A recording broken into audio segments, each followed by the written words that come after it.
Položím vám hned na úvod otázku, která vám možná nedá spát. Jak je možné, že vesmír je úplně, ale úplně potichu? Zamyslete se nad tím chvíli se mnou.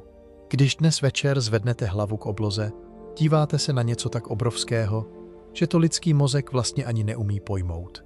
V pozorovatelném vesmíru je hvězd zhruba 2, za kterou následuje 23 nul. Většina z nich má své planety. Miliardy těch planet leží v takzvané obyvatelné zóně. To je oblast kolem hvězdy, kde není ani moc velké horko, ani příliš velká zima, takže by tam mohla téct voda v kapalném stavu. A další miliardy mají tu správnou velikost, správnou chemii, prostě ideální podmínky pro to, aby tam vznikl život. A teď to napínavé. Vesmír měl na to všechno celých 13,8 miliardy let. Spoustu času, aby život vznikl, vyvinul se, zmoudřel, postavil civilizace. A přesto, když namíříme ty nejcitlivější přístroje, jaké lidstvo kdy vyrobilo, někam ven do hlubin kosmu a posloucháme, neslyšíme vůbec nic. Žádné rádiové vysílání. Žádné obří stavby viditelné napříč galaxiemi. Nikde ani stopa po cizí inteligenci. Jenom my, tady, na téhle jedné modré kuličce. A já vám slibuju, že než dnešní video skončí, pochopíte, proč může být tohle ticho tou nejděsivější věcí, na jakou kdy věda narazila. Než se do toho ale pustíme, jestli vás takovéhle záhady baví stejně jako mě, dejte tomu palec nahoru nebo se přihlaste k odběru. Je to maličkost, ale pomáhá to, aby se kanál dostal k dalším zvědavým hlavám. Tak, a jdeme na to. Začněme tím, co víme jistě. Naše vlastní galaxie, Mléčná dráha, má někde mezi 100 a 400 miliardami hvězd. A teď pozor. Mléčná dráha je jen jedna jediná galaxie z odhadovaných 2 bilionů galaxií v dosažitelném vesmíru. Když to celé vynásobíte, dostanete číslo tak nesmyslně velké, že přestává cokoliv znamenat. A víte, co je na tom nejzajímavější? Ještě před nějakými 30 lety jsme netušili, jestli jsou planety vzácné nebo běžné. Pak přišel vesmírný dalekohled Kepler a otočil naše představy na ruby. Ukázalo se, že většina hvězd má aspoň jednu planetu. Spousta jich má hned několik. A kamenné planety podobné Zemi nejsou žádná výjimka. Jsou všude. Střízlivé odhady mluví o desítkách miliard potenciálně obyvatelných světů jenom v naší galaxii. Takže si to srovnejme. Otázka už dávno nezní, mohl by být život i jinde. Otázka zní úplně jinak. Kde tedy k sakru všichni jsou? A přesně tady přichází na scénu něco, čemu se říká Fermiho paradox. Pojmenovaný je po fyzikovi Enricu Fermim. Říká se, že v roce 1950 seděl Fermi u oběda s kolegy v laboratoři v Los Alamos a bavili se o mimozemšťanech a o cestování rychlejším než světlo. Počítali si jen tak na ubrousek pravděpodobnosti. Kolik planet, kolik z nich s životem, kolik z toho života inteligentního. A z těch čísel jim pořád vycházelo, že inteligence by měla být úplně všude. A pak prý Fermi zvedl hlavu, rozhlédl se kolem a položil jednu jedinou, prostou otázku. No a kde tedy všichni jsou? A to je trefa do černého. Podívejte se na to z hlediska času. Naše galaxie je stará zhruba 13,6 miliardy let. Ale naše sluneční soustava pouhých 4,6 miliardy let. To znamená, že existovaly celé miliardy let, kdy se rodily hvězdy a planety. A naše slunce ještě ani nesvítilo. Některé civilizace by tedy klidně mohly být o miliardy let starší než my. A teď ten zarážející detail. I kdyby jen nepatrný zlomek z nich zvládl mezihvězdné cestování, měli nepředstavitelně dlouho na to, aby se rozšířili po celé galaxii. A i kdyby letěli jenom zlomkem rychlosti světla, i kdyby každá cesta trvala miliony let, celou Mléčnou dráhu by osídlili za pár desítek milionů let. Zní to dlouho, viďte? Ale proti stáří galaxie je to jako mrknutí oka. Tak proč je tam venku ticho? A nemyslete si, že jsme jen tak seděli se založenýma rukama. Posloucháme. Už od 60. let běží program SETI, což je v podstatě pátrání po mimozemské inteligenci.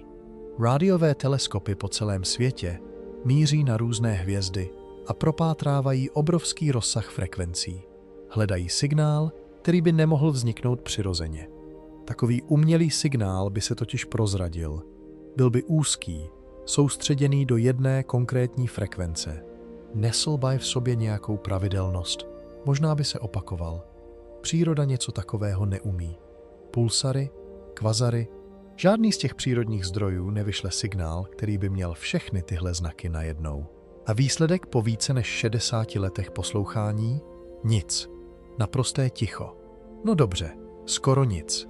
Tady musím zmínit jeden moment, ze kterého mě i po letech mrazí. Píše se rok 1977. Astronom jménem Jerry Ahman procházel data z radioteleskopu na univerzitě v Ohio. A 15. srpna se najednou objevil silný, úzký signál, který trval 72 sekund. Byl tak nezvyklý, tak přesně takový, jaký vědci roky vyhlíželi, že Ahman na výpis perem červeně připsal jediné slovo wow. A tak se mu dodnes říká signál wow. Přišel ze směru souhvězdí Střelce. A teď to nejvíc frustrující na celém příběhu.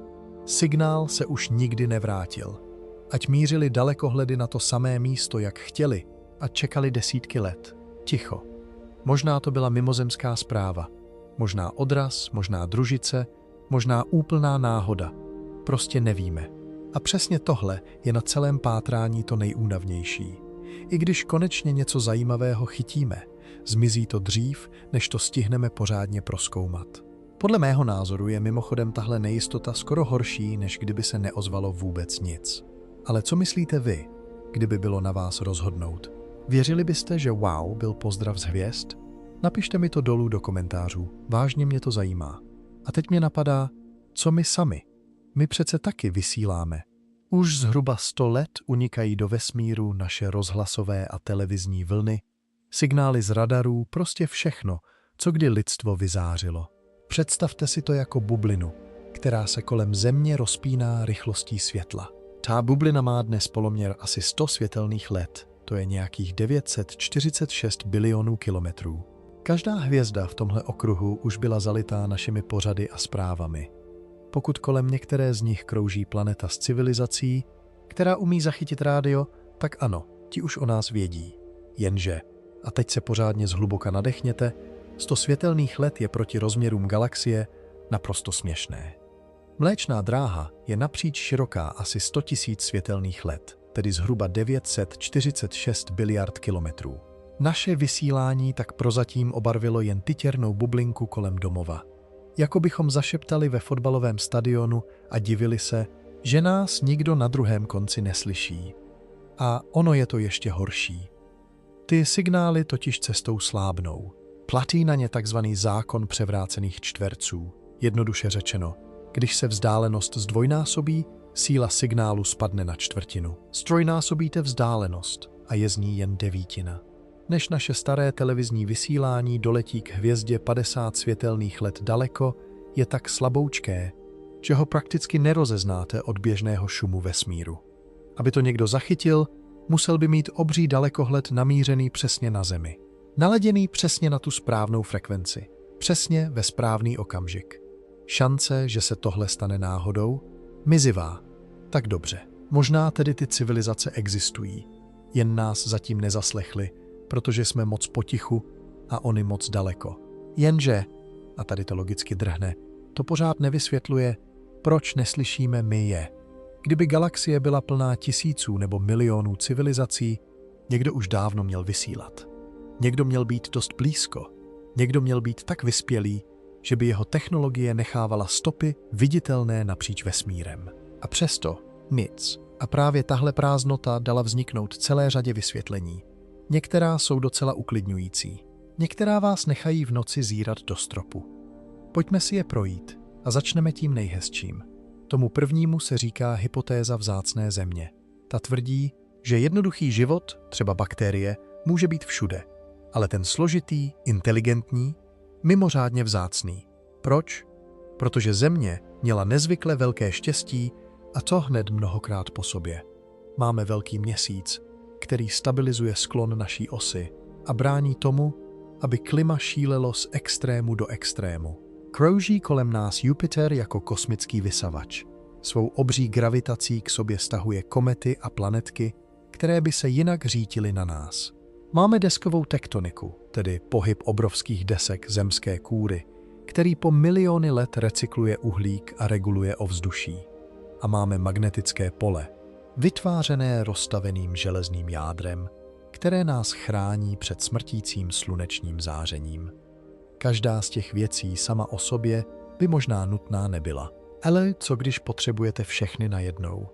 Co když je planeta jako Země s celou touhle sbírkou náhod opravdu vzácnost?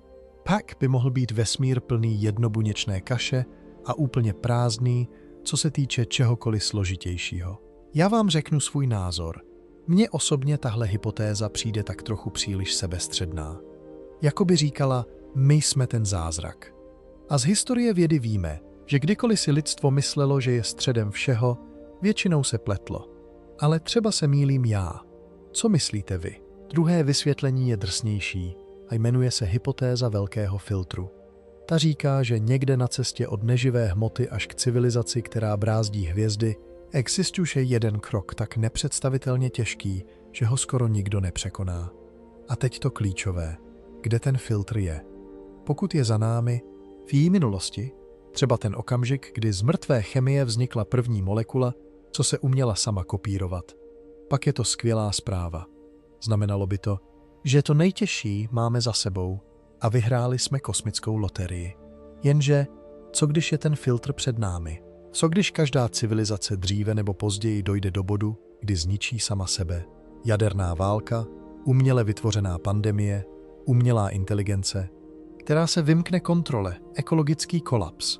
A ten seznam možných konců se s každým naším technologickým skokem jen prodlužuje.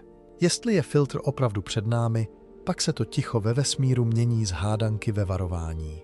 Znamenalo by, že civilizace vznikají, vyrostou, vývinou techniku a pak se nevyhnutelně sami vyhladí, ještě než stihnou doletět ke hvězdám. A galaxie by tím pádem byla doslova posetá troskami mrtvých světů, z nichž každý zhasl vlastní rukou krátce poté, co objevil pokročilou technologii. A já se vás teď zeptám rovnou, kam byste typovali ten filtr vy? Za nás nebo před nás? Tohle je přesně ta otázka, na kterou neexistuje správná odpověď. A o to víc mě baví číst, jak ji vidíte. Tak se nebojte a napište mi to. A když už jsme u toho velkého filtru a otázky, jestli stojí za námi nebo nás teprve čeká, víte, co mě na celé téhle debatě fascinuje nejvíc? Že vesmír není jen tak prázdná černá deska. Jsou tam venku věci, které nedokážeme vysvětlit. A k těm se teď pojďme podívat zblízka. Začněme jednou hvězdou, která pořádně rozhýbala vědeckou komunitu. Říká se jí Tabíina hvězda. Odborně nese označení KIK 846282 a leží asi 1280 světelných let od nás v souhvězdí Labutě. Dalekohled Kepler ji sledoval celé roky a zachytil něco vážně podivného. Jasnost téhle hvězdy občas spadne až o 22%. A teď, proč mě to dostalo? Když před hvězdou přeletí planeta, jas obvykle klesne o méně než 1%. Vezměte si Jupiter, největší planetu naší soustavy. Kdyby přeletěl před Sluncem, ubral by Moona jasu sotva to 1%.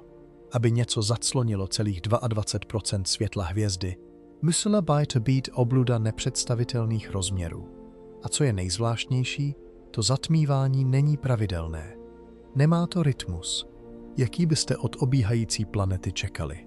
Pokaždé trvá jinak dlouho. A tady to začalo být napínavé. Jedno vysvětlení, které tehdy obletělo celý svět, znělo: co když koukáme na megastrukturu? Něco, co postavila vyspělá civilizace. Konkrétně takzvaný Dysonův roj. To si představte jako obrovské hejno slunečních panelů, které obíhá hvězdu a sbírá její energii. Civilizace, která by zvládla něco takového postavit, by měla k dispozici energii, o jaké se nám ani nesní. Mohla by jí pohánět úplně všechno. No, jak přibývala data, ta hypotéza o mimozemské stavbě postupně vyšuměla. Dnes vede vysvětlení, jde nejspíš o pozůstatky srážky planet nebo o oblak komet. Ale, a to je na tomto lehtivé, ani jedna z těch teorií nevysvětluje všechno. Kou té hvězdy pozorujeme. Pořádně nevíme, co se tam děje. A teď přiznejme si jednu věc o nás samotných. To, že naším úplně prvním nápadem bylo aha, mimozemšťani, o nás něco prozrazuje. My po té inteligenci podvědomě pátráme. A kdykoliv narazíme na něco, co neumíme vysvětlit, hned nás napadne to nejvzrušující. Mně to přijde svým způsobem dojemné, jako bychom v hloubi duše hrozně nechtěli být sami. Ale co myslíte vy? Hledáme mimozemšťany, protože nás vede věda, nebo spíš ta naše osamělost? Napište mi to dolů, vážně mě zajímá, jak to vidíte. Druhá záhada má jméno, které vám možná zamotá jazyk. Oumuamua. V říjnu roku 2017 astronomové zachytili objekt, který nám prosvištěl sluneční soustavou. A bylo na něm hned několik divných věcí. Za prvé, podle jeho dráhy bylo jasné, že přiletěl z mezihvězdného prostoru. Neobíhal slunce, jen tudy projížděl. A za druhé, jak se vzdaloval od slunce, tak lehce zrychloval. To je úplně proti zdravému rozumu. Objekty se mají na cestě od slunce zpomalovat, ne přidávat. U komety by to dávalo smysl. Komety totiž zrychlují, když z jejich povrchu sluneční teplo odpařuje led a vznikají takové malé plynové trysky. Jenže Oumuamua neměla žádný ohon, žádný obláček plynu kolem sebe. Vůbec nic, co by ji jako kometu prozradilo. To zrychlení tak zůstalo bez vysvětlení. A k tomu její tvar. Z toho, jak se měnil její jas při kotrmelcích vesmírem, vědci spočítali, že je extrémně protáhlá, jako doutník nebo možná placka. Něco kolem 100 metrů na délku a 10 metrů na šířku. A nic takového v naší soustavě prostě nelítá. A tehdy vstoupil na scénu harvardský astronom Avi Loeb a navrhl něco odvážného. Co když je Oumuamua umělá? Konkrétně takzvaná sluneční plachta. Tenoučký lesklý plát, který se nechá pohánět tlakem hvězdného světla. To by vysvětlilo i ten zvláštní tvar, a to záhadné zrychlování. Většina astronomů s ním nesouhlasila a držela se přírodních vysvětlení, i když ani sami pořádně nevěděli, kterých. Možná byla z neobvyklého materiálu, možná z ní unikal vodík, který jsme nedokázali zachytit. Jenže, a tohle je na tomto nejvíc frustrující, už se to nedozvíme. Oumuamua je dávno pryč, zpátky v mezihvězdném prostoru, a podruhé už se na ní nikdy nepodíváme. A přesně tahle nemožnost vyloučit, že šlo o sondu, lidem nedá spát. Protože pokud to opravdu byla sonda, vyslaná sem schválně, aby nás okoukla, pak někdo ví, že tu jsme. A neřekl ani ahoj. Podle mého názoru je tahle myšlenka mrazivější než celá řada těch katastrofických scénářů. Ale jedeme dál. Možná je ale celé to ticho jenom dočasné. Zamyslete se. Radioastronomie je stará sotva 70 let. SETI funguje asi 60 let. To je na kosmické poměry jako mrknutí. Co když posloucháme, ale prostě ještě moc krátce? Co když galaxie vysílá jen jednou za 10 000 let a my máme zrovna smůlu, že posloucháme v tichém mezidobí? A teď přidám přirovnání, které mi přijde výstižné. Možná civilizace rádio používají, ale jen krátce, když jsou ještě technologicky mladé. A pak přejdou na něco, co my vůbec neumíme zachytit. Laserovou komunikaci, neutrinové paprsky, technologie, které si ještě ani neumíme představit. Rádio by pak bylo něco jako kouřové signály. Používáte je, dokud jste primitivní, a jakmile vymyslíte něco lepšího, hodíte je za hlavu. A jestli to tak je, pak je to okénko, kdy civilizace vysílá zachytitelné rádio. Hrozně úzké. Pár století, nic víc. A pokud zrovna nenasloucháme přesně v tom okénku, mineme se. Hledáme kouřové signály v době optických kabelů. A teď k myšlence, ze které mi osobně běhá mráz po zádech nejvíc. Co když je samotná inteligence slepá ulička? Vezměte si to z velkého nadhledu. Život na Zemi se po miliardy let bez inteligence obešel úplně v pohodě. Jednobuněčné organismy vládly planetě skoro 3 miliardy let. Složitý život tu je teprve nějakých 600 milionů let. A inteligence na naší úrovni možná 200 000 let. Technická civilizace pouhých 10 000 let. Z hlediska vývoje života je inteligence úplná novinka. A my zatím vůbec netušíme, jestli je dlouhodobě udržitelná. Protože, a tohle je ten háček, inteligence nám dává moc, ale automaticky nám nedává moudrost. Umíme štěpit atomy, ale můžeme z toho postavit zbraně, které nás zničí. Umíme upravovat organismy, ale můžeme stvořit nemoc, která nás smete. Stavíme umělou inteligenci, ale můžeme nad ní ztratit kontrolu. Každá jednotlivá výhoda, kterou nám rozum dává, sebou nese riziko, které nás může vyhladit. A tyhle schopnosti máme teprve pár desítek let. Vůbec jsme nedokázali, že je umíme dlouhodobě zvládat zodpovědně. Možná to nedokáže nikdo. Možná každý rozumný druh dřív nebo později vyrobí technologii, která přeroste jeho moudrost. A ta technologie ho pak spolehlivě zničí. A jestli je to tak, pak to ticho ve vesmíru přestává být hádankou. Stává se z něj varování. Abychom si líp představili, jak by vyspělá civilizace vlastně mohla vypadat, pojďme si půjčit jeden šikovný nástroj. Jmenuje se Kardashev škála. Vymyslel ji v roce 1964 sovětský astronom Nikolaj Kardashev a třídí civilizace podle toho, kolik energie dokážou ovládnout. Civilizace prvního typu umí využít veškerou energii, co je dostupná na její planetě. Sluneční, geotermální, energii přílivu, prostě všechno. A teď drobné překvapení. My tam ještě nejsme. Lidstvo se pohybuje někde kolem 0,7 na téhle škále. Ano, čtete dobře.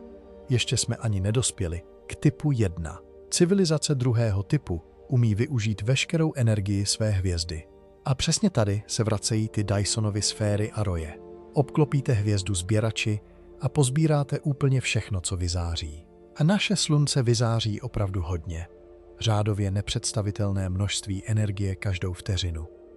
S takovou silou byste mohli přesouvat planety, přetvářet celé světy nebo cestovat mezi hvězdami. A civilizace třetího typu? Ta ovládá energii celé galaxie. Miliardy hvězd, nespočet planet. Technologie tak vyspělá, že by nám připadala jako čisté kouzlo. A teď ten zásadní zádrhel. Civilizace druhého nebo třetího typu bychom prostě museli zahlédnout. Dysonova sféra by zářila v infračerveném spektru na světelné roky daleko, jako hvězda, která hřeje, ale skoro nesvítí, protože sběrače pohltí světlo a vyzáří ho jako teplo. A civilizace třetího typu, která přetváří celou galaxii, by za sebou nechávala stopy, které byste nemohli přehlédnout. Astronomové po nich pátrali, prošmejdili statisíce galaxií, prozkoumali nesčetně hvězd a našli vůbec nic, ani jednu jedinou. A to je hrozně divné, protože kdyby civilizace běžně přežívaly a vyvíjely se dál, někdo už dávno měl být u typu 2 nebo 3. To, že nevidíme ani náznak, naznačuje jedno ze 3. Buď neexistují, nebo jsou nesmírně vzácné, nebo se nikdy tak vysoko nedostanou. Možná je tam někde bariéra. A nebo se zničí dřív, než stihnou dorůst. Tady mi dovolte malou odbočku k jedné teorii, která zní jako z filmu, ale berou ji vážně i seriózní vědci.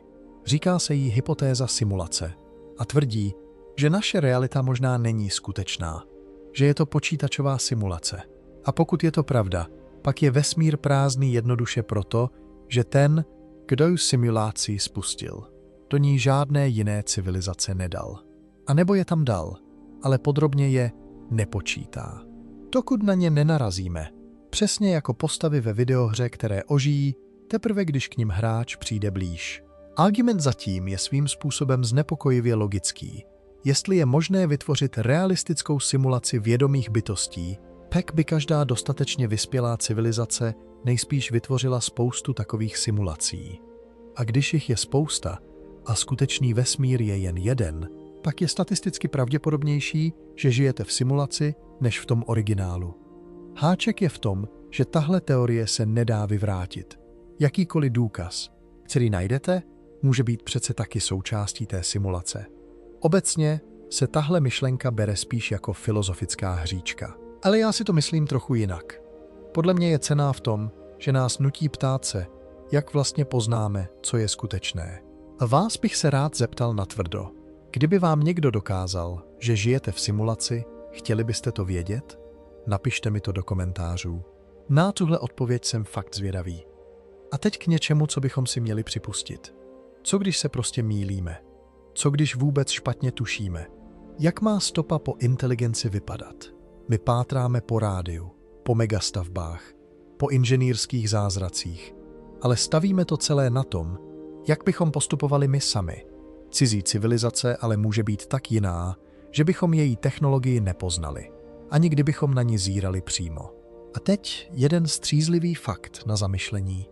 O rádiových vlnách víme teprve nějakých 130 let. Než James Clerk Maxwell v 19. století sepsal své rovnice elektromagnetismu, lidstvo netušilo, že rádiové vlny vůbec existují. A přitom procházely skrz nás, skrz Zemi, skrz úplně všechno. A my o nich neměli ani ponětí. Tak co když existují další jevy, další způsoby, jak přenášet informace, na které jsme ještě nepřišli? Co když je vyspělé civilizace běžně používají a my pořád civíme po kouřových signálech? Možná jsme k jejich vysílání hluší. Ne proto, že by mlčeli, ale protože nemáme ten správný přijímač. A nejhorší je, že ani nevíme, co nám uniká. Pojďme se ale k velkému filtru vrátit ještě jednou a podívat se mu pořádně do očí, protože je to jedna z nejdůležitějších myšlenek v celé téhle debatě. Princip je prostý. Někde mezi neživou hmotou a civilizací, co brázdí galaxie, leží jeden krok tak nepravděpodobný, že funguje jako síto a skoro každého z té cesty vyřadí.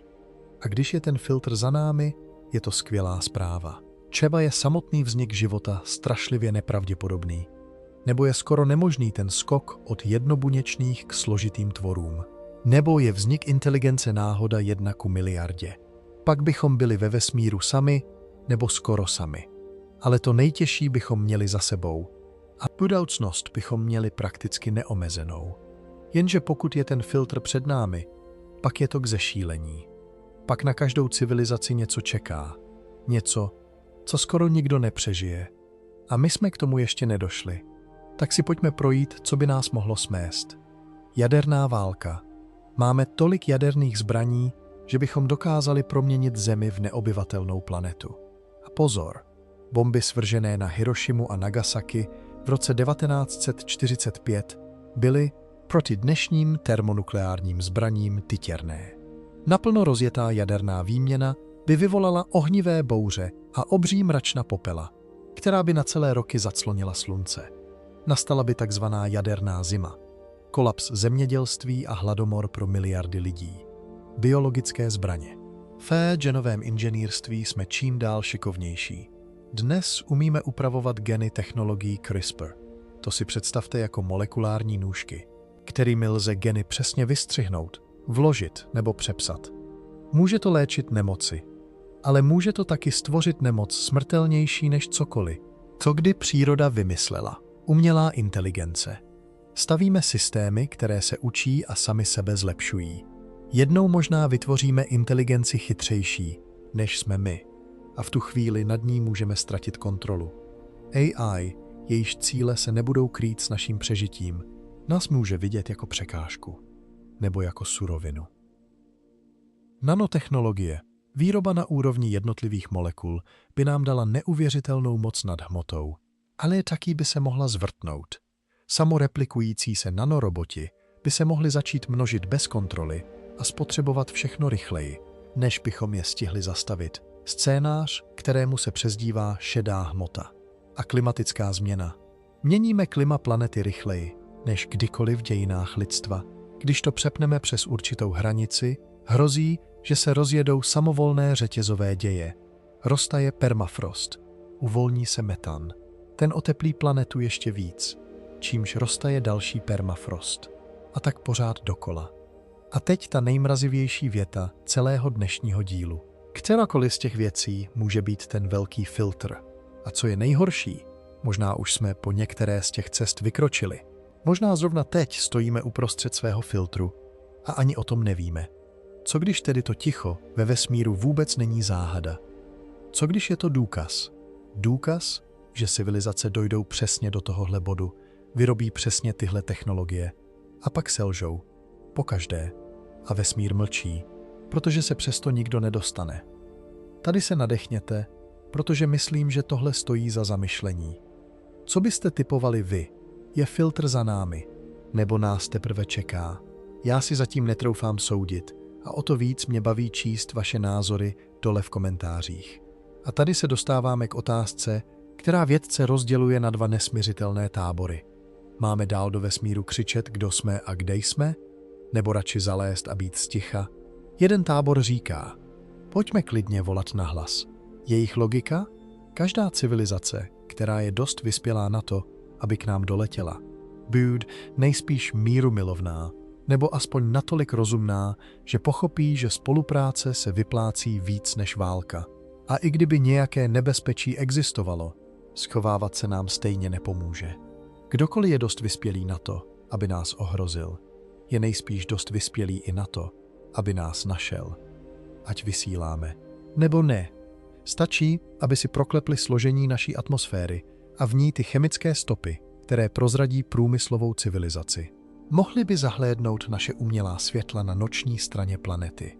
Mohli by chytit naše rádio a televizi, které do vesmíru unikají už celé století. Šovávat se je marné, tak proč to aspoň neskusit? Druhý tábor zvedá varovně prst. Počkat. Opatrně. My přece netušíme, co je tam venku. Vyslat svou adresu je nevratné. Jakmile zprávu pošlete, nejde ji vzít zpátky. Letí pryč rychlostí světla už na pořád. A pokud tam venku jsou nepřátelské civilizace, právě jsme jim řekli, kde nás najdou. Tihle se opírají o hypotézu temného lesa a tvrdí, to ticho je varování. Všichni ostatní se schovávají, tak se schovejme taky. Lepší poslouchat, než vysílat. Lepší napřed nazbírat informace, než se odhalíme. Máme přece čas. A teď přiznejme si jednu nepříjemnou věc. Tahle debata není žádná teorie u piva. Lidé už to udělali. V roce 2008 NASA vyslala směrem k polárce. To je hvězda asi 430 světelných let daleko. Píseň od Beatles. Vážně. Pustili Across the Universe do vesmíru. A v roce 2017 jedna skupina poslala zprávu k hvězdnému systému. Kid by mohla být obyvatelná planeta. Dorazí tam v roce 2033. A tady mě napadá nepříjemná otázka. Tyhle zprávy vysílají malé skupinky lidí, bez toho, aby se zeptali zbytku planety. Rozhodují za celé lidstvo, možná i za všechny budoucí generace. A nikoho se neptají. Mělo by se to vůbec dovolit? Někteří vědci říkají, že bychom potřebovali celosvětovou dohodu a všechno vysílání zatím zastavit, dokud si to pořádně neprobereme. Jiní krčí rameny, kdokoliv s dost silným vysílačem to může udělat. Tak jak chcete někomu zakázat mluvit do vesmíru? A hlavně, kdo by o tom rozhodoval? Která vláda? Jaká organizace? Těžké otázky bez jasných odpovědí. A vás bych se rád zeptal natvrdo. Vy byste byli v jakém táboře? Volat nahlas nebo držet hubu? Napište mi to dolů. Vážně mě zajímá, kam se přiklání víc lidí. To ticho nás ale nutí ještě k něčemu mnohem nepříjemnějšímu, abychom se podívali na svoje vlastní místo ve vesmíru. Vezměte si to z velkého nadhledu. Po většinu lidských dějin jsme byli skálopevně přesvědčení, že jsme střed všeho. Země uprostřed vesmíru, slunce a planety krouží kolem nás, my jsme vyvolení, jedineční. A pak přišel Koperník a ukázal, že to je obráceně, že Země obíhá slunce. Potom jsme zjistili, že slunce je jen 1 z miliard hvězd naší galaxie. A nakonec, že naše galaxie je jen 1 z bilionů. Každý takový objev nás odsunul kousek dál od pomyslného středu. Z výjimečných tvorů se z nás stala obyčejná planeta mezi biliony jiných. A přesně z toho vychází takzvaný koperníkovský princip.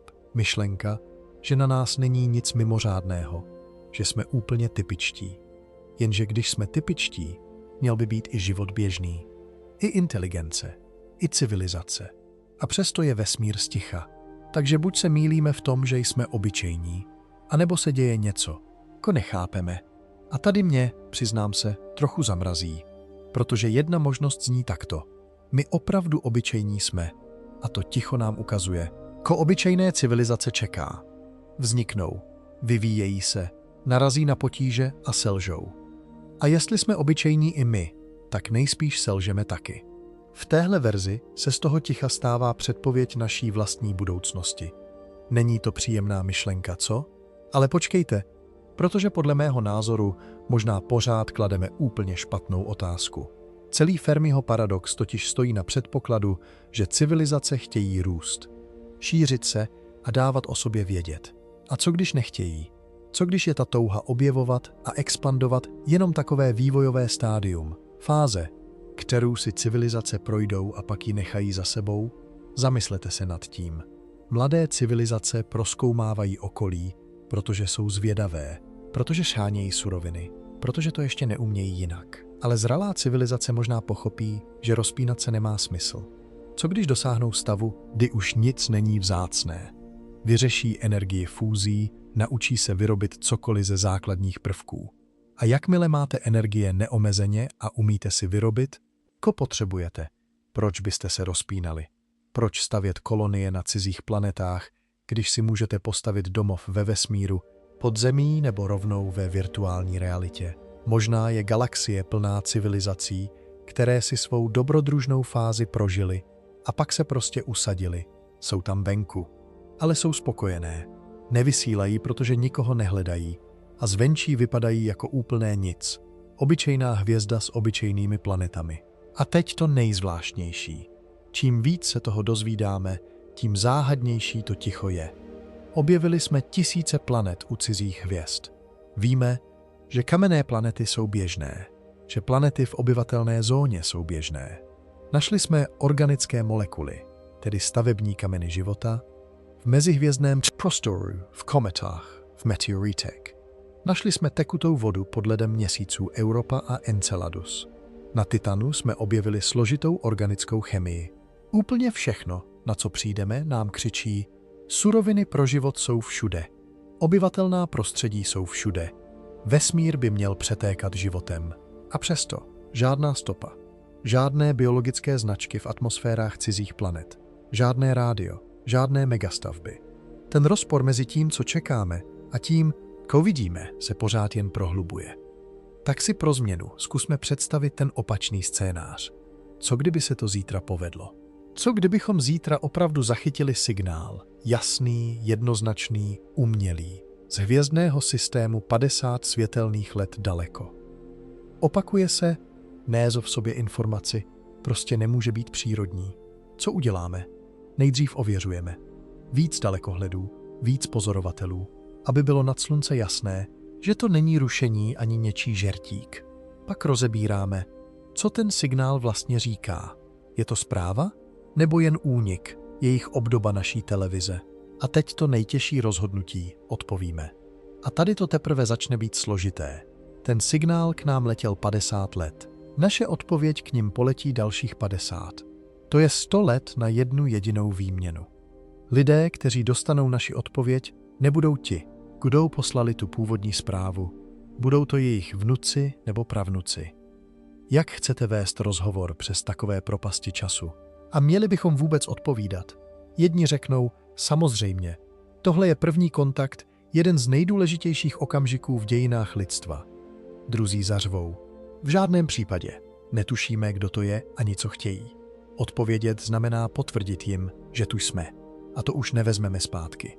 Rozjela by se obří debata, zapojily by se vlády, sešlo by se OSN, vyjadřovali by se vědci i náboženští představitelé.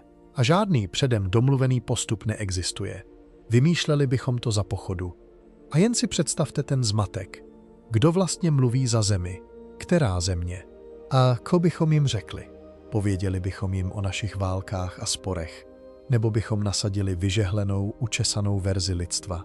Mně osobně přijde skoro komické, že nedokážeme najít shodu ani mezi sebou a najednou bychom měli mluvit jedním hlasem za celou planetu. Co myslíte vy?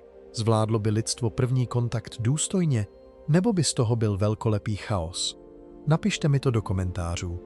A teď zpátky k té otázce, o které jsem mluvil. Co když se ptáme úplně špatně? Možná to není, kde jsou všichni. Možná je správná otázka. K čemu vlastně inteligence je? Mají totiž bez přemýšlení předpokládáme, že inteligence je výhoda.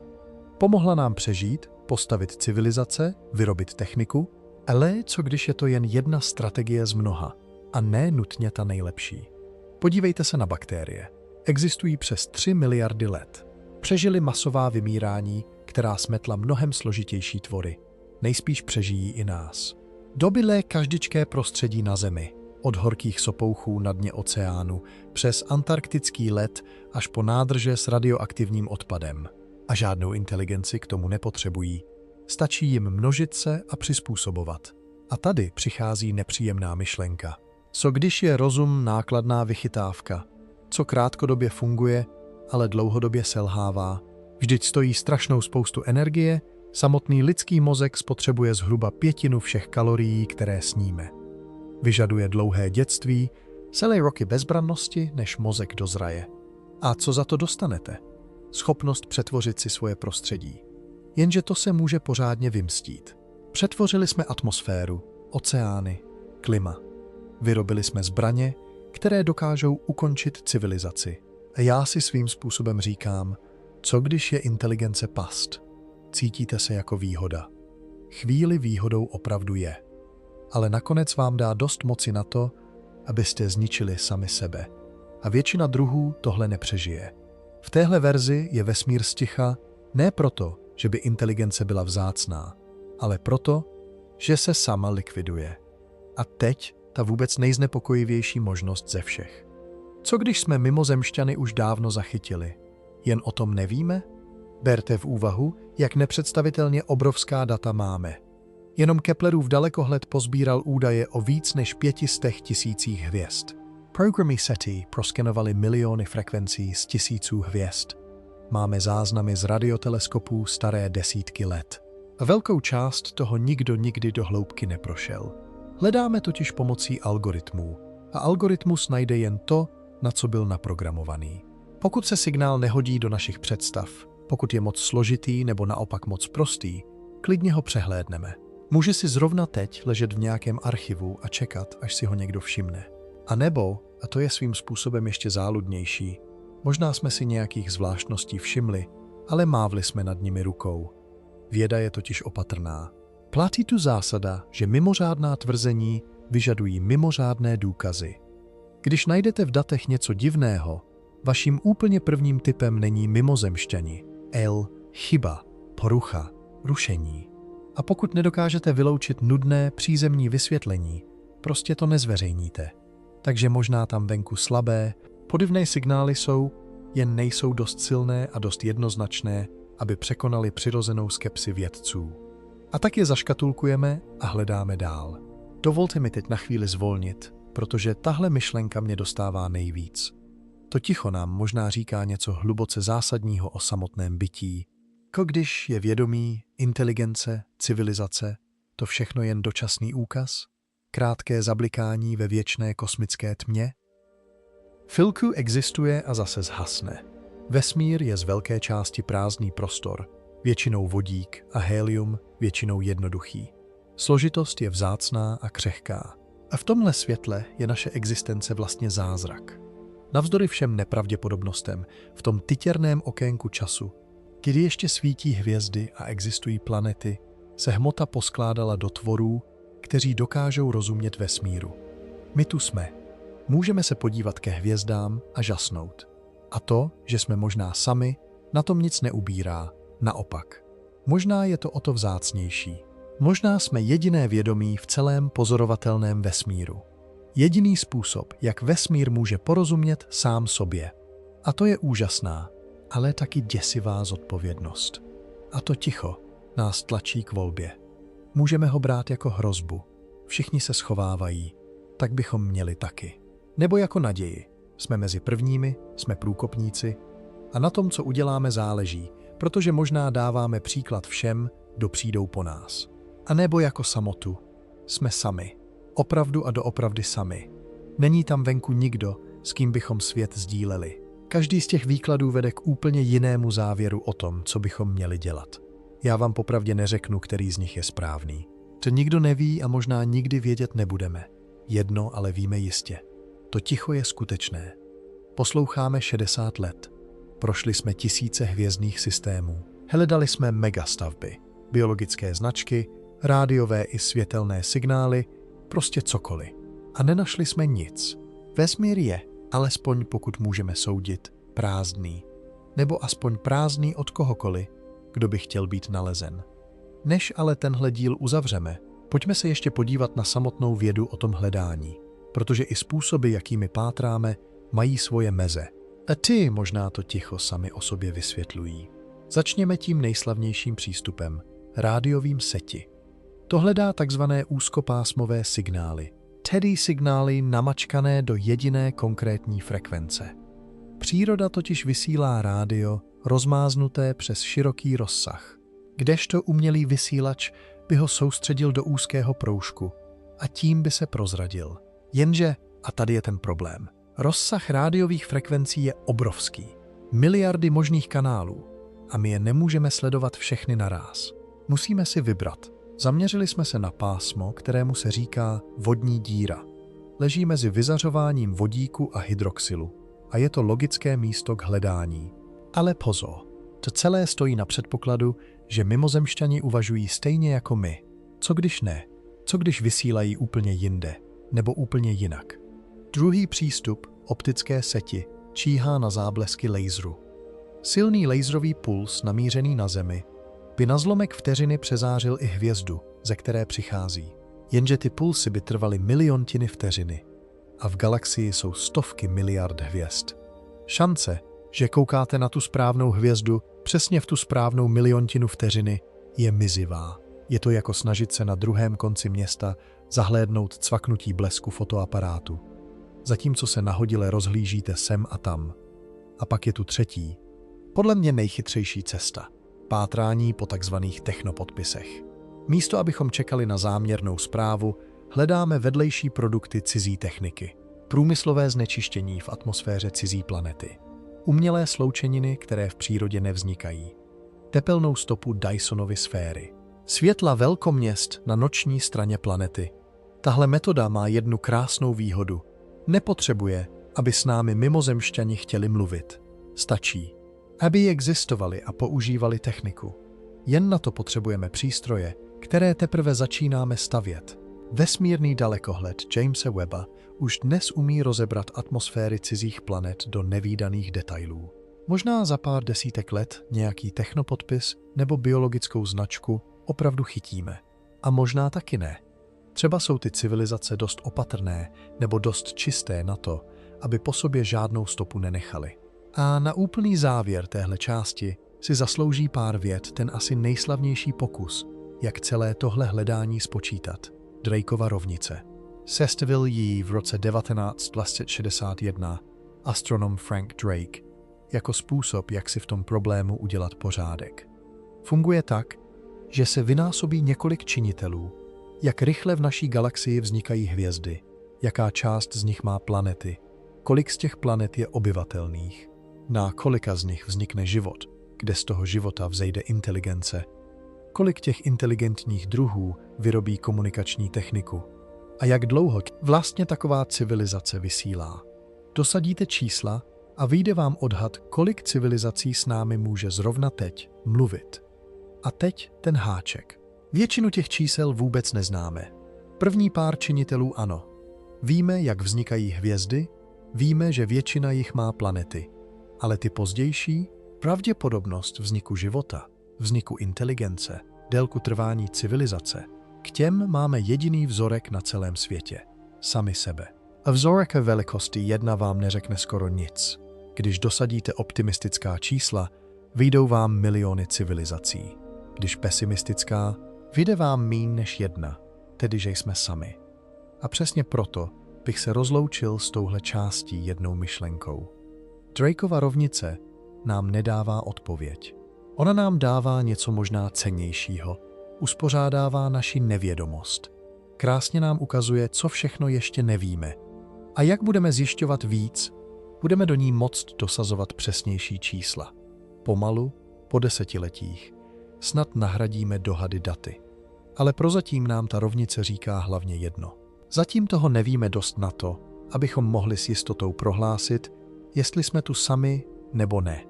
A když už jsme u toho, co všechno nevíme, zamysleme se nad jednou věcí, kterou skoro nikdo neřeší. Co když galaxie není plná kolonií prostě proto, že se to ekonomicky nevyplatí? Berte to úplně střízlivě, jako účetní. Založit kolonii na cizí planetě stojí nepředstavitelné peníze a úsilí. Musíte přepravit lidi, techniku a zásoby přes celé světelné roky. Cesta zabere desítky, možná stovky let. A jakmile dorazíte, musíte vybudovat zázemí, postavit obydlí, naučit se těžit suroviny a stát se úplně soběstační. To všechno spolkne obrovskou investici a žádná záruka, že se vám to někdy vrátí. A tady je ten zádrhel, který mě baví nejvíc. Na Zemi se kolonie zakládaly z čirého kšeftu. Dodávali suroviny, zboží, nové trhy. Byly drahé, ale vydělávali. Jenže mezihvězdná kolonie nemůže s domovskou planetou obchodovat.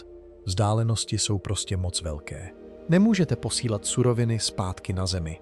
Nemůžete prodávat výrobky do jiné hvězdné soustavy. Každá kolonie by byla úplně odříznutá. Ekonomický ostrov sám pro sebe. Tak co tedy lidi žene? Idealismus. Touha rozšířit lidstvo a pojistit jeho přežití tím, že nebudeme všichni na jedné planetě. Vědecká zvědavost. Náboženské nebo ideologické sny o vybudování dokonalé společnosti někde daleko. Nebo prostě útěk od přelidnění, od znečištění, od pronásledování. Tyhle pohnutky možná stačí na pár osad, ale na to, aby zaplnili celou galaxii, tu by spotřeboval miliony kolonií a každá z nich obří investici. Kdo to zaplatí? Když není žádný zisk, když je každá kolonie navždy jen díra na peníze, tak se to rozpínání zpomalí a nakonec zastaví. Podle mého názoru je tohle jedno z nejvíc podceňovaných vysvětlení celého paradoxu. Žádní nepřátelé, žádné katastrofy. Prostě nuda a účetnictví. Možná jsou civilizace tam venku, ale shlukly se kolem svých domovských hvězd. Protože dobývat galaxii dává asi takový smysl, jako stavět nákupní centrum na dně oceánu. Co myslíte vy? Stačila by samotná zvědavost a touha přežít? Abyste lidi poslali na stovky let dlouhou cestu bez návratu? Napište mi to do komentářů. A teď si k té ekonomice přidejme ještě tvrdou fyziku, protože ta je mnohem nemilosrdnější, než si většina lidí myslí. My máme tendenci představovat si vesmír jako naprosté prázdno, jenže ono prázdné není. A mezihvězdný prostor je plný plynu a prachu. Strašně řídkého, ale ne nulového. Připadá tam zhruba 1 atom na krychlový centimetr. Zní to jako nic, vidíte? Jenže když se řídíte podstatným zlomkem rychlosti světla, i ten řídký plyn se mění v problém. A teď to napínavé. Při 10% rychlosti světla už srážky s mezihvězdným vodíkem vytvářejí tolik záření, že by sterilizovali cokoliv živého a rozhodili elektroniku. A čím rychleji letíte, tím je to horší. Při 90% rychlosti světla má náraz do jediného zrníčka prachu energii ručního granátu. Vážně, 1 zrnko prachu. Potřebovali byste několik metrů silné stínění, magnetická pole, která odkloní nabité částice a aktivní systémy, co prach odpaří dřív, než vás zasáhne. A to všechno přidává hmotnost a další složitost. A pak je tu energie, a tady mi spadla brada, když jsem to počítal. Zrychlit pouhých 1000 kilogramů, to je hmotnost malého auta, na 10% rychlosti světla spotřebuje zhruba tolik energie, kolik vyrobí celé Spojené státy za celý rok. A to je jen rozjezd. Při příletu musíte zase zabrzdit, což si vyžádá úplně stejnou porci. Takže rovnou zdvojnásobte. A vy nechcete vést jen 1000 kilo. Potřebujete životní podpůrné systémy, přístroje, zásoby a u posádkové mise i lidi. Skutečná mezihvězdná loď by vážila stovky tun. Kde tu energii vezmete? Obyčejné rakety to nezvládnou. Palivo by bylo moc těžké. Potřebovali byste fúzní motor, pohon na hmotu a antihmotu nebo světelnou plachtu poháněnou obřími lasery z domovské soustavy. Jenže, a to si přiznejme, žádnou z těch věcí jsme nikdy nepostavili. Existují zatím jen na papíře. Takže možná je odpověď úplně prozaická. Možná každý, kdo to zkusí spočítat, dojde ke stejnému závěru. Je to moc těžké, moc drahé a moc nebezpečné. A galaxie není osídlená ne proto, že by tam nikdo nebyl, ale proto, že mezihvězdné cestování je prostě peklo. A teď přidám rozměr, který celý paradox staví na hlavu. Rozměr času. Vezměte si to takhle. My vysíláme rádio zhruba 100 let. tedy 100 let z 13,8 miliard let dějin vesmíru. Když to spočítáte, jsme viditelní po naprosto směšný zlomek kosmického času, jako by smrknul okem a bylo po všem. A teď ten zvrat. Představte si civilizaci 1000 světelných let daleko. Taky vysílá rádio, jenže svou rádiovou éru měla před 2000 lety. Než k nám její signály dorazí, ona už je dávno někde jinde. My nasloucháme ve špatnou dobu, nebo to vezměme obráceně. Možná je v rádiové éře zrovna teď, ale je 1000 světelných let od nás. Její signály k nám doletí až za 1000 let. A to už budeme možná dávno my sami u nějaké úplně jiné techniky. Vidíte to? To okénko, kdy jsou si dvě civilizace navzájem slyšitelné, může být maličké, pár století, nic víc. V galaxii 100 000 světelných let široké je šance, že dvě civilizace jsou zároveň v té správné fázi. Dost blízko a natočené správným směrem, aby se zachytili. Prakticky nulová. Ono to není tak, že by civilizace nebyly. Mají se s nimi pořád míjíme v čase. A to mi přijde svým způsobem skoro tragické. Jako bychom si psali dopisy s někým, kdo je vždycky zrovna o pár století napřed nebo pozadu. Vraťme se ale k té myšlence vyspělých civilizací a jejich obřích staveb, protože tady leží jedna z nejlákavějších stop. Mluvím o Dysonových sférách. V roce 1960 přišel fyzik Freeman Dyson s nápadem, že dostatečně vyspělá civilizace dřív nebo později obklopí svou hvězdu sběrači, aby si urvala všechnu její energii. Pozor, ne pevnou kouli. Třeba se rozpadla, to fyzikálně nejde. Spíš obří roj jednotlivých plošin, kterých jsou miliony nebo miliardy. A teď proč by to byla výhra? Takový roj by své majitele napojil na úplně všechno, co hvězda vyzáří. U našeho slunce by to bylo zhruba 2 miliardy násobků toho, co dnes spotřebuje celé lidstvo. 2 miliardy. S takovou silou byste mohli rozjet počítače větší než planety. Ovládat hmotu v nepředstavitelném měřítku, nebo dokonce pomalu, po milionech let, posouvat samotnou svoji hvězdu. Jenže, a tohle je krásné, takový roj by se prozradil. Hvězda by ve viditelném světle pohasla, protože by ho sběrače pohltili. Zato by silně zářila v infračerveném spektru, jak by zachycenou energii vyzařovala jako teplo. A přesně takovou hvězdu, slabou ve viditelném světle, ale jasnou v infračerveném, bychom poznali, protože přirozeně nic takového nevzniká. A vědci potom opravdu pátrali. Prohlíželi hvězdy z podezřele velkým přebytkem infračerveného záření. Většina se vysvětlila úplně přízemně. Mračna prachu kolem mladých hvězd, srážky planetek. Ale v pár případech ten přebytek tak snadno nesedí. A teď schválně, vzpomínáte na hvězdu z minulé části? Přesně tahle, Tabijina hvězda, je nejslavnější příklad. Její nepravidelné pohasínání a divný infračervený podpis se nehodí do žádného jednoduchého přírodního modelu. Většina astronomů sází na to, že to nakonec bude příroda. Ale úplně vyloučit, že koukáme na rozestavěný Dysonův roj, na nedokončené dílo, prostě nedokážeme. A přiznám se, že právě tahle nejistota mě na celé astronomii baví nejvíc.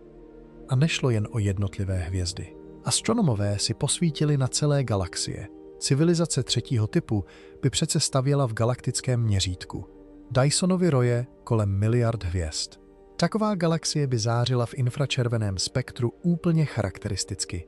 Prohledali 100 000 galaxií a našli vůbec nic. Žádná galaxie nevypadá tak, jak by měla, kdyby v ní hospodařila civilizace třetího typu. Nedokazuje to, že neexistují. Třeba jsou tak úsporné, že žádné teplo nemarní. Ale ten výsledek je významný. Kdyby civilizace běžně dorůstaly do druhého nebo třetího typu, museli bychom to vidět. A nevidíme. A teď k myšlence, ze které mě pokaždé zamrazí nejvíc. Říká se jí von Neumannova sonda. Představte si samoreplikující se kosmickou loď. Pošlete ji k jiné hvězdě. Ona tam přiletí, přistane na planetě nebo planetce, využije místní suroviny a postaví kopie sebe sama. Ty se rozletí dál a celé se to opakuje. Jedna sonda se stane 2, 2 4, 4 8. To je takzvaný exponenciální růst. Zní nevinně, ale je to obří síla. Díky němu by tyhle sondy zaplnily celou galaxii za pár milionů let, i kdyby letěly jen zlomkem rychlosti světla. A tady přichází ten zádrhel, kterému se říká paradox von Neumannovy sondy. Pokud jsou takové sondy možné, a pokud je kdy nějaká civilizace postavila, měly by být už dávno všude. Měly by být v naší sluneční soustavě, na Měsíci, v pásu planetek. A přesto po nich není ani památky. Takže máme 3 možnosti. Buď jsou samoreplikující se sondy nemožné, nebo je nikdo nikdy nepostavil. A nebo, a to je ta nepříjemná varianta, jsou tady a my jsme je jen nepoznali. Vesmír je obrovský. Jen v pásu planetek jsou miliony objektů, na které jsme se nikdy pořádně nepodívali. Sonda velká jako auto by se mohla schovat kdekoliv. Mohla by spát a čekat na nějaký spouštěč. A já se vás teď zeptám rovnou, kdyby tady opravdu byla mimozemská sonda a jen tiše pozorovala, chtěli byste, abychom ji našli? Nebo jsou věci, které je možná lepší nechat spát? Vážně mě zajímá, jak to máte vy.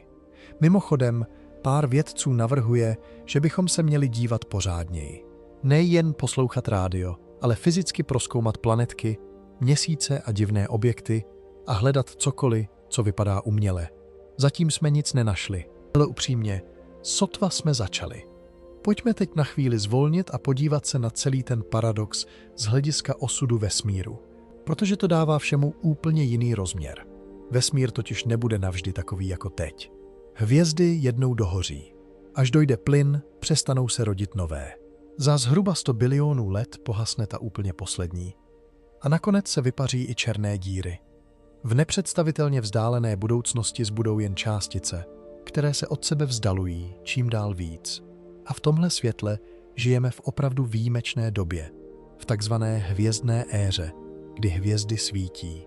Ta začala asi 100 milionů let po velkém třesku a potrvá zhruba 100 bilionů let. A my jsme v ní teprve nějakých 13,8 miliardy let. Tedy v první desetině celého toho období, kdy vůbec existují hvězdy. A tady přichází ta optimistická myšlenka, kterou mám rád. Možná jsme proto tak brzy. Možná inteligentní život potřebuje miliardy let, aby se vyvinul. Země jich na technickou civilizaci potřebovala 4,5. Jiné planety možná potřebují stejně dlouho nebo ještě déle. A jestli je to tak, galaxie teprve teď začíná chrlit první civilizace. Většina hvězd tu prostě ještě nebyla dost dlouho. Za miliardu let možná bude galaxie života plná. Ale zrovna teď jsme my mezi prvními. A to znamená, že nejdeme pozdě na večírek, který už dávno skončil. My přicházíme brzy na večírek, který právě začíná. Tahle myšlenka mi osobně dělá vážně dobře. Teď ale opustíme techniku a podíváme se na něco, na co se často zapomíná. Na samotnou psychologii. My totiž automaticky předpokládáme, že každá inteligentní bytost bude chtít komunikovat. Proč? Protože my, lidé, jsme tvorové domorku kostí společenští. Vznikli jsme ve skupinách, potřebujeme spojení, kontakt, povídání. Samota nás ničí. Ne nadarmo je samotka považovaná za jeden z nejtěžších trestů. Jenže to, že to tak máme my, vůbec neznamená, že to tak mají všichni. Co když inteligence vznikne u samotářského druhu? U tvora, který žije sám a s ostatními se setká jen kvůli rozmnožování? Takový tvor by neměl sebemenší důvod volat na cizí civilizace. Vždyť skoro nemluví ani s vlastním druhem. Nebo si představte druh, který je sice společenský, ale extrémně nedůvěřivý vůči všemu cizímu. Pro něj by zachycený signál nebyl pozvánkou k přátelství, ale poplachem. A naše vlastní dějiny bohužel napovídají, že tohle není zrovna nepravděpodobné. Kdykoliv se v minulosti potkaly 2 různé lidské skupiny, dost často z toho byl konflikt, dobývání, vykořisťování.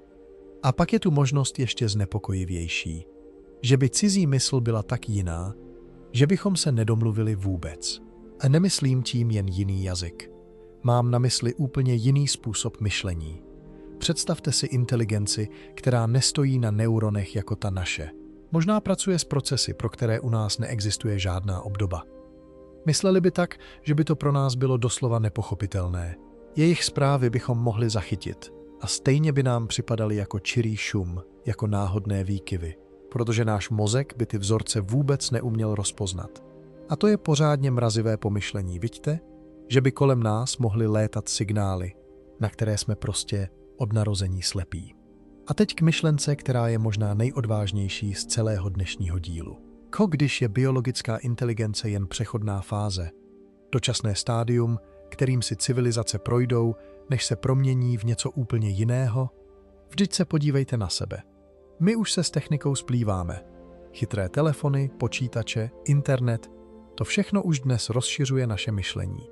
Vyvíjíme rozhraní mezi mozkem a počítačem, díky kterým lidé ovládají stroje pouhou myšlenkou.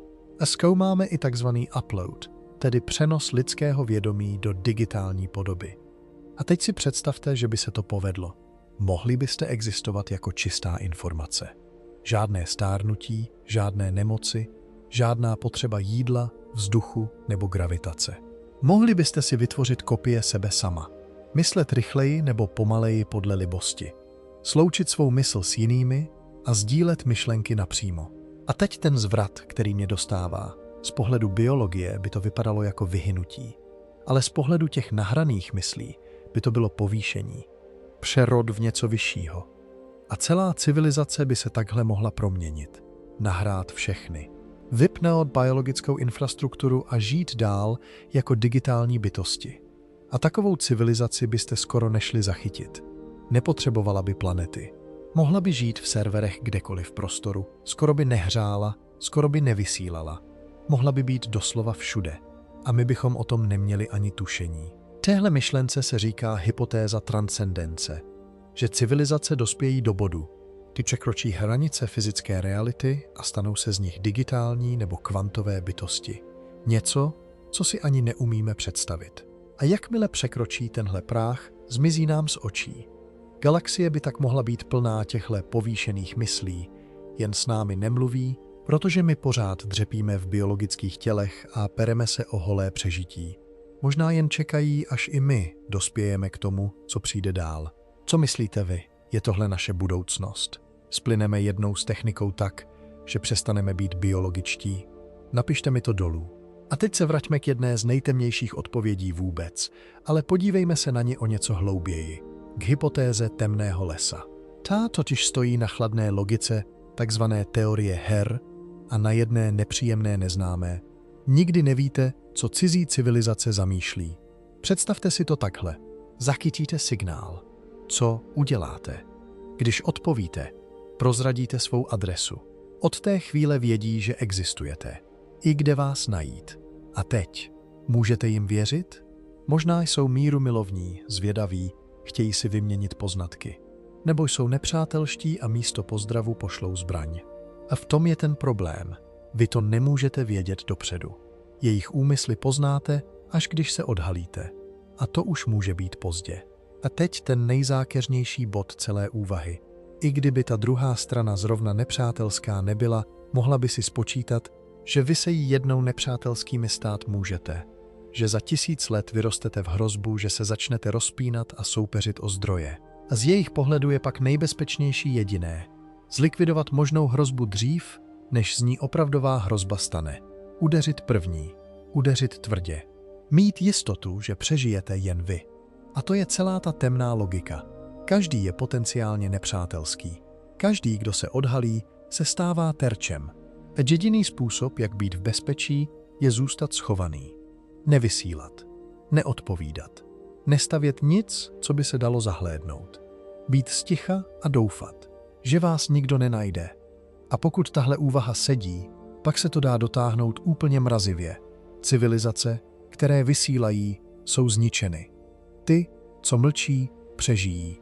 Je to vlastně přírodní výběr v kosmickém měřítku, který odměňuje ticho. A my, naivní lidstvo, vysíláme do vesmíru už celé století. Pokud je temný les skutečný, udělali jsme možná osudovou chybu. Nechci ale, abyste z toho měli těžkou hlavu, tak skončím něčím nadějnějším. Myšlenkou, která hraje ve prospěch toho, že inteligence venku být klidně může. Říká se jí konvergentní evoluce. Znamená to, že příroda na stejný problém často přijde se stejným řešením. A to úplně nezávisle, na různých místech. Krásný příklad – oko. Oko vzniklo v dějinách života samostatně nejméně 40krát. V naprosto nepříbuzných liniích. Létání zvládl hmyz, ptáci, netopíři i dávní ještěři. Každý zvlášť. A co když je to stejné s inteligencí? Na Zemi se v různé míře objevila u primátů, u delfínů a velryb, u slonů, u krkavcovitých ptáků, u papoušků i u chobotnic. To jsou naprosto odlišní tvorové, kteří k pokročilému myšlení došli každý svou cestou. A co napovídá, že rozum je možná docela běžné řešení, na které příroda ráda sahá. Takže planety se složitým životem by mohly inteligentní druhy chrlit docela často. Jenže, a tady to nenechám tak jednoduché, existuje i pádný protiargument. A ten protiargument zní docela střízlivě. Skoro celá ta pozemská chytrost je totiž záležitost posledních pár chvil. Primáti, delfíni, slony. Ti všichni se vyvinuli teprve v posledních desítkách milionů let. Po většinu dějin Země, dokonce i poté, co se objevil složitý život, zůstávala inteligence úplně základní. Jednoduché mozky na jednoduché úkoly. A ten skok k myšlení na naší úrovni stal se jednou jedinkrát. A nedávno. A to mě přivádí k otázce, která mi nedá spát. Co když je přesně tenhle skok, ten vzácný? Co když potřebujete úplně konkrétní souhru okolností? Tlak prostředí, společenský život, používání nástrojů, řeč. A to všechno musí klapnout naráz. Možná měla Země prostě obří kliku. Možná většina planet se složitým životem nikdy nevyrobí nic, co by se naší inteligenci aspoň blížilo. A jestli je rozum opravdu takhle vzácný, pak ten paradox tolik nepřekvapí. Galaxie by mohla přetékat životem, být plná bujných ekosystémů a přitom úplně prázdná, co se týče bytostí schopných postavit civilizaci. Podle mého názoru je tohle jedno z těch vysvětlení, které ve mně vyvolává zvláštní směs úlevy a smutku zároveň. Co ve vás? Napište mi to dolů. A teď k myšlence, která mi přijde skoro ďábelsky chytrá. Říká se jí antropický stín. Představte si nějakou katastrofu tak strašlivou, že vyhladí úplně všechny pozorovatele. Pak ji ale nemá kdo pozorovat. A to vytváří záludné zkreslení. My vidíme jen ty dějiny, ve kterých k té katastrofě nedošlo. Jednoduše proto, že kdyby došlo, nebyli bychom tu, abychom si toho všimli. A teď to znepokojivé. Když to obrátíme na náš paradox, my existujeme, takže žijeme ve vesmíru, kde nás to něco zatím nesmetlo. Jenže nám to vůbec neprozradí, jak je to něco časté. Co když se civilizace likvidují běžně, pořád dokola, a my to nevidíme jenom proto, že ti zničení tu nejsou, aby nám o tom pověděli. Vidíme jen ty, co přežili, a přeživší bývají vzácní. A teď ta nejzákeřnější část. My se z chyb těch ostatních nemůžeme poučit, protože každý, kdo udělal tu osudovou chybu, je pryč. Učíme se jen od přeživších. A přeživší možná nepřežili proto, že byli moudří, ale proto, že měli štěstí. A když je budeme napodobovat, možná nenapodobujeme moudrost, možná napodobujeme náhodu. A štěstí, jak známo, jednou dojde. A je tu ještě jedna možnost, temnější verze té myšlenky o vesmírné zoo, o které jsme mluvili dřív. Co když nás někdo schválně izoloval, ale ne proto, aby ochránil nás, aby ochránil ostatní před námi. Zamyslete se, jak my sami zacházíme s epidemií. Uzavřeme nakaženou oblast. Nikdo dovnitř, nikdo ven. Děláme to, abychom ochránili zdravé. A teď si představte, že nějaká vyspělá civilizace vidí lidstvo jako nestabilní, agresivní, nebezpečné.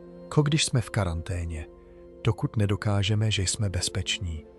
Připouštím, že tahle myšlenka se nedá nijak ověřit, což z ní dělá spíš filozofickou hříčku než vědu. Ale s tím tichem, které pozorujeme, sedí až nepříjemně dobře. Pojďme ale na chvíli zvolnit a podívat se na něco, co celé naše hledání omezuje víc, než si většina lidí připouští. Na samotnou rychlost světla. To totiž není jen nějaký rychlostní limit. To je základní pravidlo, které určuje, co vůbec ve vesmíru jde. Informace nemůže letět rychleji než světlo. Nic nemůže. A to má jeden ohromující důsledek. Všechno, na co se díváme, je minulost. Když se podíváte na Měsíc, vidíte ho takový, jaký byl asi před vteřinou a třetinou. Slunce před 8 minutami. Nejbližší hvězdu před 4 lety. A galaxii v Andromedě? Takovou, jaká byla před 2,5 miliony let. A teď si představte, co to dělá s pátráním po mimozemšťanech. Když chytíme signál z civilizace 1000 světelných let daleko, ten signál vyletěl před 1000 lety. Ti, kdo ho poslali, už třeba dávno nejsou. Mohli se zničit, mohli se proměnit, mohli stichnout. My bychom vlastně přijímali zprávu od mrtvých. A kdybychom odpověděli, naše odpověď k nim poletí dalších 1000 let. A než dorazí, uplyne další tisíciletí. Civilizace, se kterou se snažíme spojit, už možná dávno neexistuje. Tahle propast v čase dělá ze skutečného rozhovoru přes mezihvězdné dálky téměř nemožnost. Můžete tak nanejvýš vysypat do vesmíru celou svou encyklopedii a doufat, že ji někdo někdy najde. Ale popovídat si, vyjednávat, navázat vztah, to rychlost světla prostě nedovolí. Každý kontakt bude jednosměrný a dávno zastaralý. A mně osobně přijde tahle samota v čase ještě smutnější než samota v prostoru. A teď k něčemu, co zní jako paradox. Ale je to docela rozumná opatrnost. Když posíláme sondy na Mars, pečlivě je sterilizujeme. A vzorky, které se vracejí z jiných světů, dáváme do karantény, dokud nevíme jistě, že jsou bezpečné. Proč? Protože nechceme zavléct pozemský život na Mars a zničit si tím možnost zjistit, jestli tam někdy byl ten jeho. A rozhodně nechceme přivést na Zem něco, co by mohlo být nebezpečné. A teď to celé zvětšete na mezihvězdné měřítko. Cizí život pro nás může být nebezpečný. Ne ze zlé vůle, ale prostě tím, že je neslučitelný. Cizí mikrob by mohl vyvolat nemoc, kterou neumíme léčit. A tohle mě baví nejvíc. Nebezpečná by mohla být i pouhá informace. Představte si škodlivý kód schovaný ve zprávě, který by rozhodil naše počítače. Proto někteří vědci tvrdí, že bychom měli být s rozkódováním cizích zpráv nesmírně opatrní. A co když přesně tohle naučilo i ostatní civilizace mlčet? Pochopili, že vyměňovat si informace s neznámým druhem se nevyplácí. A radši zmlkli. A teď k vysvětlení, které je podle mě ze všech to nejstřízlivější a možná i nejpravděpodobnější. K hypotéze vzácné země. Ta tvrdí, že jednoduchý život může být běžný, ale složitý vyžaduje tolik přesně nastavených podmínek, že je mimořádně vzácný. A teď to vezměme jako kuchařský recept, kde nesmíte vynechat ani jednu ingredienci. Potřebujete tu správnou hvězdu. Stabilní, ne moc horkou. Nejmoc studenou. Ty hodně žhavé totiž rychle vyhoří a nedají životu čas. Pak potřebujete tu správnou vzdálenost. Obyvatelnou zónu, kde voda nezmrzne ani se nevyvaří a ta je překvapivě úzká. Potřebujete planetu té správné velikosti. Moc malá neudrží atmosféru, jako Mars. Moc velká se promění v plynového obra. Potřebujete vodu, kterou na Zem nejspíš teprve navozily komety a planetky. Potřebujete deskovou tektoniku, ten pohyb zemských desek, který recykluje uhlík a brání tomu, aby se z planety stala buď rozpálené peklo jako Venuše, nebo zmrzlá poušť jako Mars. A pokračujeme. Potřebujete velký měsíc, který drží náklon naší osy v klidu. Bez něj by se klima divoce zmítalo. Potřebujete magnetické pole z roztaveného železného jádra, které vás chrání před zářením. Mars o své pole brzy přišel a v zápětí přišel i o atmosféru. Potřebujete dobré sousedy. Jupiter jako vyhazovače, který svou gravitací odklání komety, co by jinak mohly trefit nás. A potřebujete se vyhnout pohromám. Blízká supernova nebo dopad obří planetky dokáže život na planetě umlčet. A nakonec potřebujete čas. Spoustu času. Zemí trvalo 4,5 miliardy let, než vyprodukovala technickou civilizaci. A teď ten klíčový bod. Stačí, aby selhala jediná z těch ingrediencí a žádný složitý život nedostanete. Možná dostanete mikroby a nic víc. Žádná zvířata, žádné rostliny, nic dost složitého, aby z toho jednou vzešel rozum. A jestli má hypotéza vzácné země pravdu, pak je galaxie možná plná planet s mikrobiálním slizem, ale úplně prázdná, co se týče bohatých ekosystémů a inteligence. A my bychom byli jedním z mála míst, kde se sešlo úplně všechno najednou. A k tomu si přidejte ještě jednu vrstvu, že i v rámci galaxie nejsou všechna místa stejně přívětivá. Říká se tomu galaktická obyvatelná zóna. Střed galaxie je totiž divoké místo. Hvězdy nahuštěné u sebe, časté výbuchy supernov, vysoké záření a uprostřed toho všeho obří černá díra. Život by tam čelil nepřetržité hrozbě. Naopak na samém okraji galaxie je sice klid, ale zase tam chybí těžké prvky, ze kterých se staví kamenné planety. A tak existuje úzký pás mezi tím vším, kde jsou podmínky tak akorát. A schválně, dejte, naše sluneční soustava sedí přesně v něm asi 26 000 světelných let od středu v poklidném rameni galaxie, jako bychom dostali parcelu v té nejlepší čtvrti. A jestli je většina hvězd mimo tenhle pás, pak je obyvatelných míst ještě míň, než by ta obrovská čísla napovídala. Teď mi ale dovolte úplně opačný pohled, nadějný. Co když to ticho není věčné? My jsme prostě teprve na začátku hledání. Naše dnešní možnosti jsou totiž pořád dost chabé. Umíme prohledat jen tytěrný kousek oblohy najednou, jen omezený rozsah frekvencí a zachytíme jen opravdu silné signály z relativně blízka. Civilizácie vysílající z druhého konce galaxie by pro nás byla úplně neviditelná. Ale za pár desítek let budeme mít citlivější dalekohledy, chytřejší detektory a analýzu dat poháněnou umělou inteligencí. Třeba jsme nikoho nenašli prostě proto, že jsme zatím nehledali dost pořádně. A první zachycený signál může být klidně jen pár desítek let daleko. To je myšlenka, ze které mám sám docela radost. A teď se nadechněte, protože tady to celé vrcholí. To ticho totiž může být i trvalé. A pak nám říká něco mrazivého o naší vlastní budoucnosti. Jestli leží ten velký filtr před námi, pak se k němu právě teď blížíme. A nejbližší staletí možná rozhodnou, jestli lidstvo přežije. My zrovna teď vyvíjíme technologie, které nás můžou zachránit i smést. Umělou inteligenci, genové inženýrství, nanotechnologie. A možná vstupujeme do toho nejnebezpečnějšího úseku našich dějin. Do chvíle, kdy už máme moc zničit sami sebe. Ale ještě jsme nezískali moudrost tu moc unést. A přesně tady chci skončit. Ale jinak, než byste možná čekali. Protože za celé tohle video jsme probrali desítky vysvětlení toho ticha. A víte, k čemu jsem došel já osobně? Že to ticho vlastně není odpověď. Je to zrcadlo. Každý si v něm vidí to svoje. Kdo se bojí, vyčte z něj temný les a číhající nebezpečí. Kdo doufá, vyčte z něj prázdný sál těsně předtím, než dorazí první hosté. A kdo se cítí osamělý, vyčte z něj jen tu obrovskou chladnou prázdnotu. To ticho je stejné pro všechny, ale každý z nás v něm slyší něco jiného a možná o nás samotných prozradí víc než o vesmíru. A teď chci slyšet vás. Vážně.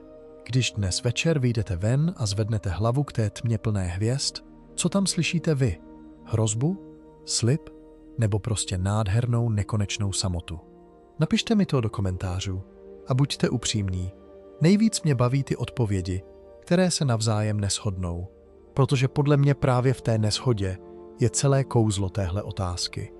A já vám na rozloučenou nechám jednu jedinou myšlenku, kterou si můžete odnést. Ať už jsme ve vesmíru sami, nebo jsme jen ještě nikoho nenašli, jedno je jisté. Zrovna teď, v tomhle nepatrném okénku času, kdy ještě svítí hvězdy a planeta pod našima nohama nese život, se hmota dokázala poskládat do bytostí, které se umějí dívat nahoru a ptát se, proč. To není maličkost. To je možná ten největší zázrak, jaký vesmír kdy stvořil. A dokud se ptáme, dokud zvedáme hlavy a zíráme do té tmy se zvědavostí místo strachu, tak ten zázrak žije dál. A to, přátelé, je podle mě to jediné, na čem doopravdy záleží. Tak se mějte krásně, dívejte se nahoru a uvidíme se u dalšího videa.